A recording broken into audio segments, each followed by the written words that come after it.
Many families have to choose between food and drugs, and that's really it's a difficult place to be. Tonight, we begin a three-part 11 News investigation that we hope will educate, inform, and quite honestly, save you a few dollars. We're talking about a national epidemic, the significant costs of prescription drugs. And in the first part, TV 11's Mary Mose explains how we reached this point and why some of these drug prices are so inflated. Craig and Denise, routine medicines used to treat diabetes, deadly allergic reactions, cancers, or seizures. They're all necessary, so manufacturers can rely on our purchase. But our diseases become incurable when we can't afford the cure. You've heard of them, or you're using them, like the injectable Humira for Crohn's disease. Since 2011, it's had a price increase of 68%. Or maybe the allergen injection, EpiPen. We've experienced a 139% increase. Or how about Xyrem for narcolepsy? It spiked 116% in 5 years. All of these adding up quickly and often. We see some manufacturers raising their prices 2 times a year, 3 times a year. These price spikes consistent nationwide. And behind it all, the drug companies. Internally, we tend to chalk that up to greed. For example, the Novolog FlexPen by the drug company Novo Nordisk increased 73% over the last 5 years. In 2011, it sold for $222. Today, it sells for $500. And with only 5 pens in a pack, it lasts a patient only a month or less. Simply because they can. Yeah, prescription drug price inflation is that simple, says Scott Pace, the CEO of Arkansas Pharmacists Board. Not because there's an increase in demand, not because there's a raw material shortage, but simply because Valiant could get away with charging more for their product. Dr. Dwight Davis of UAMS researches the price trends. He's seen the highest growth over the last 10 years.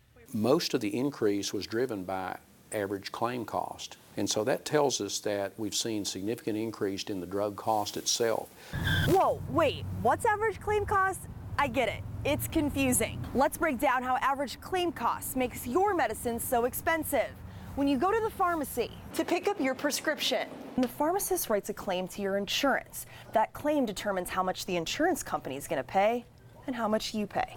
Let's say I have a high deductible. I'm going to feel the effects immediately right here at the pharmacy counter, paying entirely out of pocket. But if I pay copays, I keep paying the same flat rate every time while my insurance company picks up the higher costs.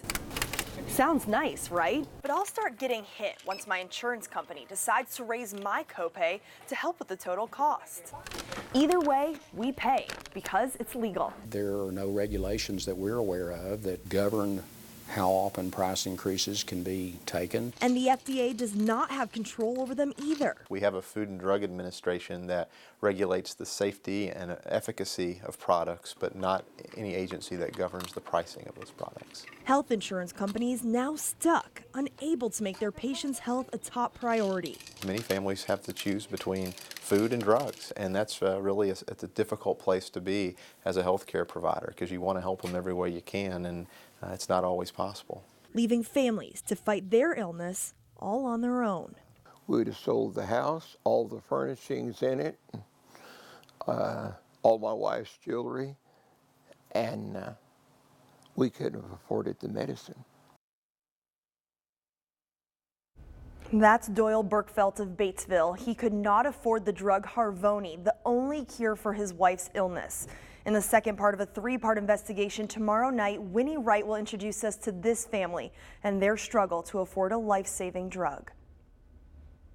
All right, thank you, Mary Ellen. This was the first in our series of stories on the pharmaceutical fight. And since we first mentioned that we were going to do this, we've heard from thousands of Arkansans who have faced desperation and anxiety in trying to pay for the drugs family members need. Since this is home, we want to assure you that we are committed to bringing you those stories that will help improve your life. The rising costs of prescription drugs, as Mario mentioned, is something that touches or will touch each and every one of us. We'll continue to follow this issue and work to get answers and viable solutions for Arkansas families.